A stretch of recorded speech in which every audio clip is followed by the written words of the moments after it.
Baik, selamat pagi anak-anak yang berada di rumah. Salam berjumpa kembali bersama saya Yosef Yandri Taufik selaku guru matematika kelas 4, 5, dan 6 SDK Santa Yosefa. Selamat bertemu. Semoga kita semua dalam keadaan yang sehat.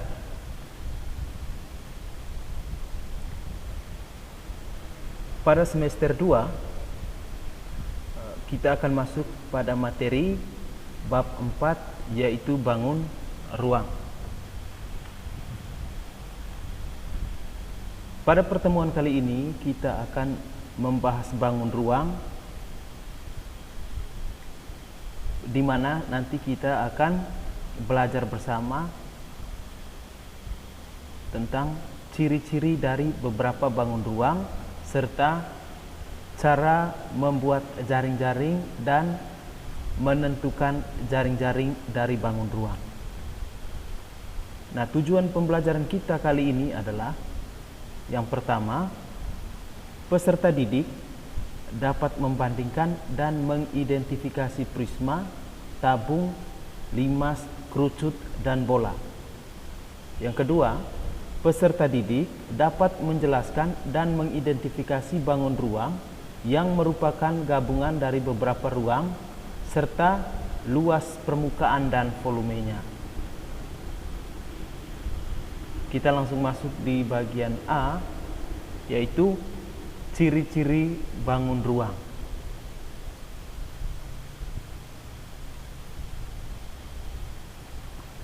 Sebelum kita masuk pada ciri-ciri bangun ruang, kita tentunya harus mengetahui unsur-unsur dari bangun ruang itu. Yang pertama yang kita harus ketahui adalah sisi. Jadi sisi pada bangun ruang itu adalah daerah atau bidang yang membatasi bangun ruang itu. Yang kedua, rusuk. Rusuk adalah garis pertemuan sisi-sisi pada bangun ruang. Yang ketiga, titik sudut adalah titik pertemuan 3 atau lebih rusuk pada suatu bangun ruang. Nah, supaya lebih jelasnya, kita lihat bersama ciri-ciri dari beberapa bangun ruang berikut. Yang pertama, kita lihat ciri-ciri dari bangun ruang kubus. Sebelum kita masuk ciri-cirinya, kita lihat bersama gambar dari bangun kubus adalah seperti ini yang berwarna hijau. Nah, di sini ada bagian-bagian yang dilingkari dan ada bagian-bagian yang diberi tanda panah. Nah, di sini kita melihat tanda panah yang paling bawah ini menjelaskan bahwa bagian yang inilah yang disebut sisi. Jadi ingat tadi, sisi adalah daerah yang membatasi bagian atau sisi dari bangun ruang tersebut. Pak Guru ulangi, sisi itu adalah merupakan daerah atau bidang, ya, bidang yang membatasi bangun ruang. Jadi bidang ini tentunya dia punya luas karena dia merupakan daerah. Terus yang dilingkari di sini adalah titik sudut. Jadi titik sudut tadi itu adalah pertemuan dari 3 atau lebih, bukan hanya 2, ya, 3 atau lebih dari rusuk-rusuk kubus. Jadi di sini disebut titik sudut. Jadi titik sudutnya ini, yang ini, dan seterusnya. Terus tanda panah yang paling atas menunjukkan rusuk. Jadi rusuk adalah yang berwarna merah. Jadi ingat, sisi yang berwarna hijau, titik sudut pertemuan garis-garis yang berwarna merah ini, dan rusuk adalah garis yang berwarna merah. Jadi apa tadi itu rusuk? Rusuk adalah pertemuan antara sisi. Maka terbentuklah sebuah rusuk. Jadi sisi yang yang ada panah ini akan bertemu dengan sisi yang atas, dia akan membentuk rusuk yang berwarna merah ini.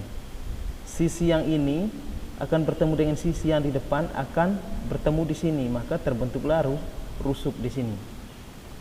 Nah, karena kita sudah tahu mana itu sisi, mana titik sudut, mana rusuk, maka ciri-ciri kubus dapat kita simpulkan sebagai berikut. Yang pertama, keenam sisinya berbentuk persegi yang sama luas, di mana sisi-sisi yang sehadap sejajar. Jadi keenam sisi. Jadi sisi dari kubus ini adalah ada 6 ya. Yang pertama kita lihat sisi yang bawah, yang kedua sisi atas 1, 2. Terus sisi samping kanan 3, sisi samping kiri 4, sisi depan 5 dan sisi belakang yang ini 6. Jadi sisinya ada 6. Terus memiliki 12 rusuk yang sama panjang. Jadi dia memiliki 12 rusuk. Ya. Rusuk yang bagian bawah, pada sisi bagian bawah ada 4 rusuk. Pada sisi bagian atas ada 4 rusuk. Terus pada sisi bagian samping ada 2 ya. 1, 2. Kenapa ini tidak dihitung? Karena sudah dihitung tadi pada bagian bawah dan atas. Jadi sudah ada 10 ditambah dengan 2 yang di belakang, maka rusuknya ada 12. Terus memiliki 8 titik sudut. Nah, yang dilingkari inilah titik sudut dari kubus ini. Baik, kita lanjutkan pada bangun ruang berikutnya. Nah, balok sebenarnya memiliki ciri-ciri hampir sama dengan bangun ruang kubus. Hanya perbedaannya pada balok sisinya tidak semua sisi pada balok sama ukurannya. Nah, itu perbedaannya.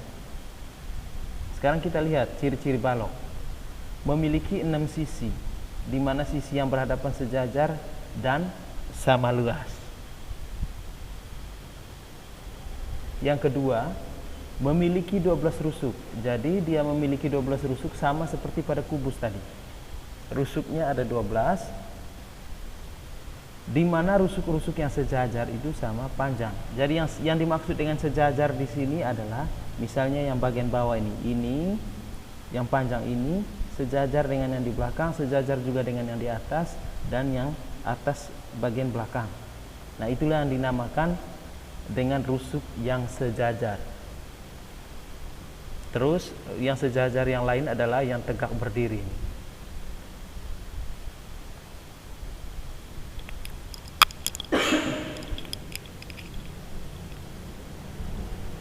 Terus memiliki 8 titik sudut. Dia sama seperti pada bangun ruang balok, 8 titik sudut yang dilingkari ya.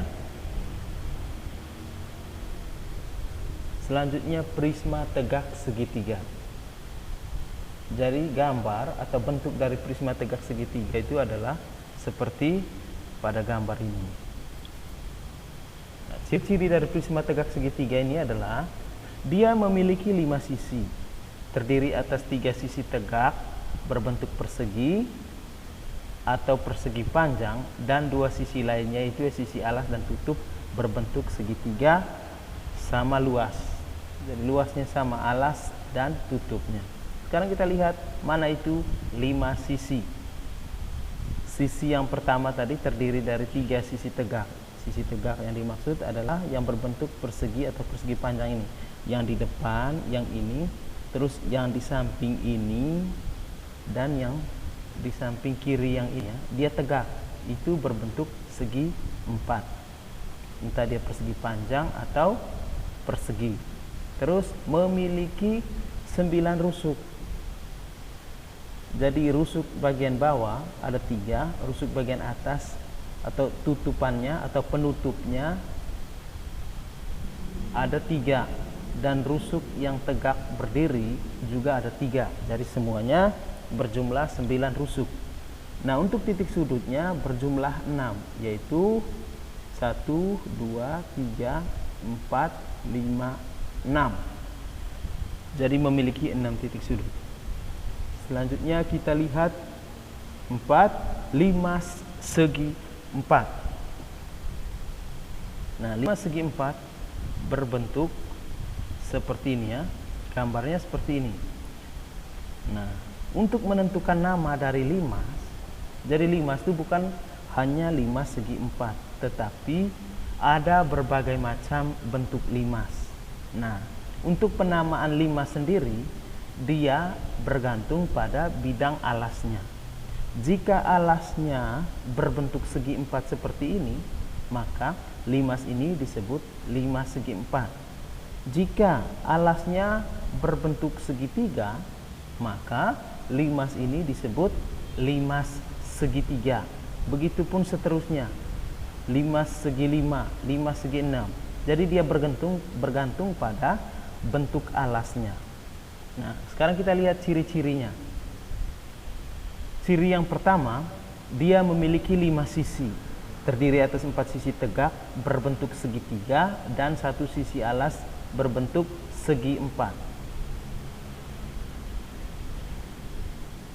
Memiliki 5 sisi, terdiri atas 4 sisi tegak. Nah, 4 sisi tegak itu adalah yang ini ya. Karena segi 4 alasnya, maka segi atau sisi yang tegaknya pasti ada 4. Dia mengikuti rusuk bagian alasnya. Terus memiliki 8 rusuk. Nah, 8 rusuk itu adalah 4 yang berdiri dan 4 yang alas punya.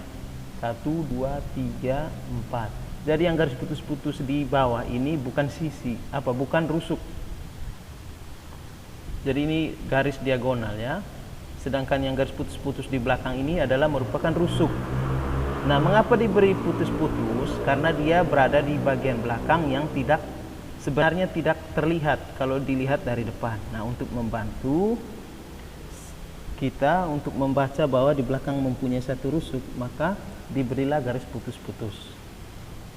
Dan memiliki 5 titik sudut. 5 titik sudut ini alasnya ada 4 titik sudut dan 1 merupakan titik puncak. Nah, ini titik puncak ini juga disebut sudut, titik sudut ya. Tapi sering disebut titik puncak. Mengapa disebut titik puncak? Karena berada di bagian puncak dari limas tersebut. Selanjutnya kita lihat tabung. Nah, sekilas dari gambarnya, kalau kita melihat bahwa tabung ini sering kita jumpai dalam kehidupan sehari-hari. Contohnya, yang paling sering kita lihat adalah misalnya gelas yang tidak mempunyai pegangan ya. Terus drum untuk menampung air. Jika di rumah anak-anak punya drum, maka drum tersebut merupakan contoh dari tabung, bangun ruang tabung. Nah, sekarang kita lihat sama-sama ciri-ciri dari tabung. Dia memiliki 2 rusuk lengkung. Memiliki 2 rusuk lengkung. Yang mana itu yang disebut rusuk lengkung? Nah, yang bagian bawah ini, rusuk yang berbentuk lengkung ini lingkaran, dan paling atas ya, atau penutupnya, jadi alas dan tutup memiliki rusuk lengkung.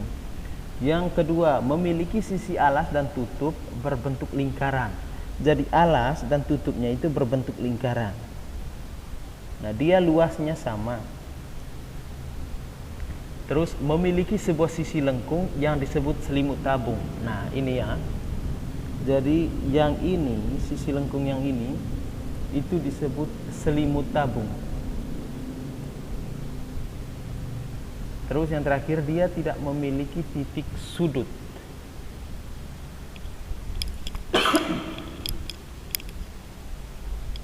Jadi jika ditanya, bangun yang tidak memiliki titik sudut adalah tabung.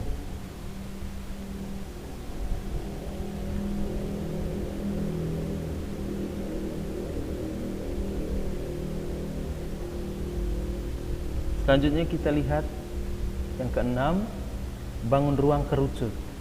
Nah, bangun ruang kerucut sering kita jumpai dalam kehidupan sehari-hari juga. Contohnya adalah seperti yang digunakan teman-teman kita pada saat berulang tahun, selalu menggunakan topi yang berbentuk kerucut.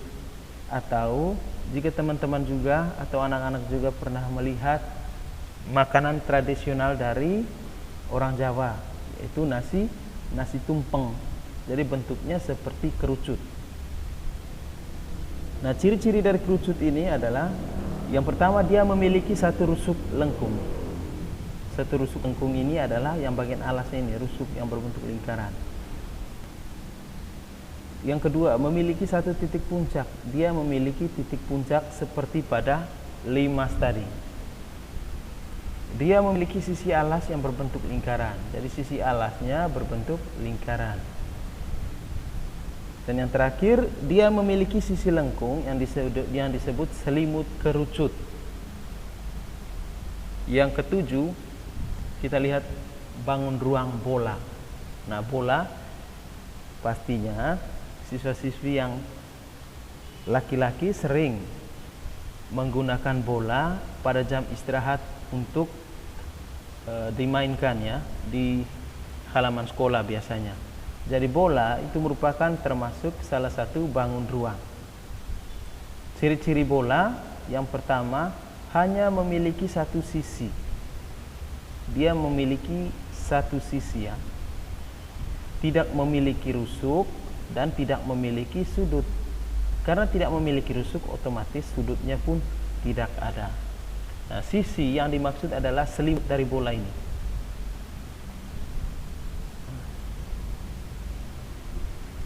Selanjutnya kita masuk di bagian B, yaitu jaring-jaring bangun ruang. Setelah kita melihat bentuk fisik dan ciri-ciri dari bangun ruang, maka kita akan melihat jaring-jaringnya. Nah, apa itu jaring-jaring? Jaring-jaring dari suatu bangun ruang yang terbentuk dari sebuah bangun ruang yang dipotong pada beberapa rusuknya. Jadi jaring-jaring itu terbentuk apabila bangun ruang yang baru kita bahas tadi dipotong pada beberapa rusuknya. Nah, teman-teman bisa melihat di buku paket atau buku pegangan siswa di rumah, itu ada cara untuk membuat jaring-jaring bangun ruang. Nah, sebagai contoh di sini ada 2 orang siswa, mereka menggunakan kardus untuk membungkus pizza. Mereka potong pada bagian rusuknya. Nah, ini ada sebuah dos untuk membungkus pizza. Awalnya bentuknya seperti ini, dia berbentuk prisma segi 5. Nah, ini prisma segi 5 karena alasnya berbentuk segi 5. Setelah prisma segi 5 ini dibuka, maka akan dia terbentuk sebagai bangun datar, bukan sebagai bangun ruang lagi. Jadi ingat, bangun ruang yang setelah dipotong pada rusuk-rusuknya dan membentuk jaring-jaring, maka dia bukan disebut lagi bangun ruang, tetapi bangun datar. Nah, di sini syarat-syarat untuk memotong bangun ruang menjadi jaring-jaring. Yang pertama caranya adalah dimulai dari 3 rusuk yang terdapat dalam satu sisi. Jadi dari satu sisi kita lihat 3 buah rusuknya, terus kita gunting atau potong di situ. Setelah itu potong rusuk tegak lainnya. Kita potong rusuk tegak lainnya. Nah, kalau kita pertemuan secara tatap muka, Pak Guru biasanya mempraktikkan cara membuat jaring-jaring dari beberapa bangun ruang. Karena kita hanya belajar melalui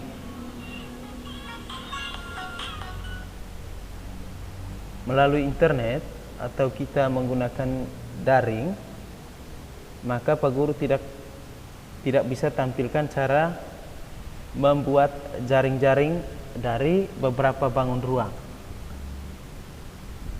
Untuk lebih lengkapnya nanti siswa-siswi di rumah dapat membaca buku pegangannya. Di situ telah dijelaskan cara membuat jaring-jaring. Nah, sekarang kita lihat jaring-jaring dari kubus.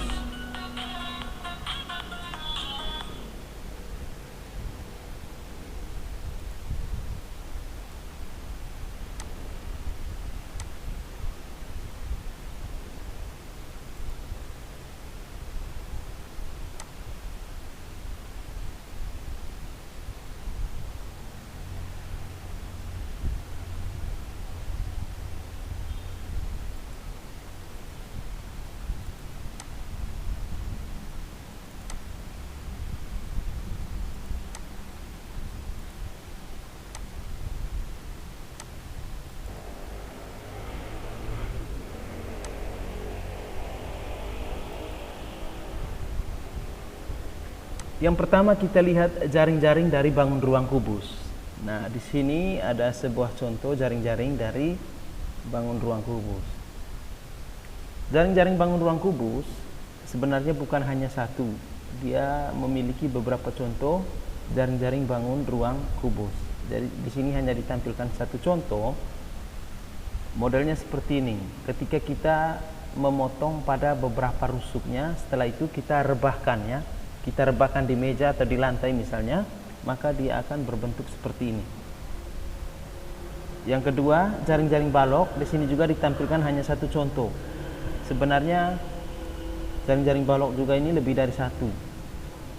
Nah, di sini jaring-jaring balok yang berwarna ungu ini, yang ungu tua ini misalnya sebagai alas, maka sebagai tutup atau bagian atas daripada balok ini adalah yang ini. Jadi setelah dipotong pada beberapa rusuknya ya, kemudian kita rebahkan akan berbentuk seperti ini. Sebenarnya dia sama, hampir mirip dengan yang ini, hanya ukurannya berbeda pada balok. Yang ketiga kita lihat jaring-jaring 5 segi 4. Nah, 5 segi 4 yang tadi, ketika kita potong pada beberapa rusuk yang tegak ini, maka dia akan membentuk seperti ini ya. Jadi yang segi 4 ini merupakan alasnya, sedangkan yang berbentuk segitiga ini adalah sisi tegaknya. Selanjutnya yang keempat, jaring-jaring dari prisma tegak segitiga. Jadi prisma tegak segitiga bentuknya seperti ini. Jadi segitiganya yang di bawah ini adalah alas, yang di atas adalah penutupnya atau bagian atasnya. Jadi segitiga di sini bukan segitiga sama sisi atau sama kaki, tapi dia bentuknya segitiga. Dia segitiga sebarang ya, artinya dia punya ukuran alas tinggi dan sisi miringnya tidak sama.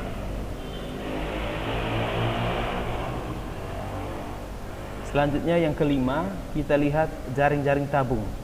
Nah, tabung setelah kita potong di rusuk bagian alasnya dan rusuk bagian tutupannya, setelah itu kita rebahkan akan berbentuk seperti ini.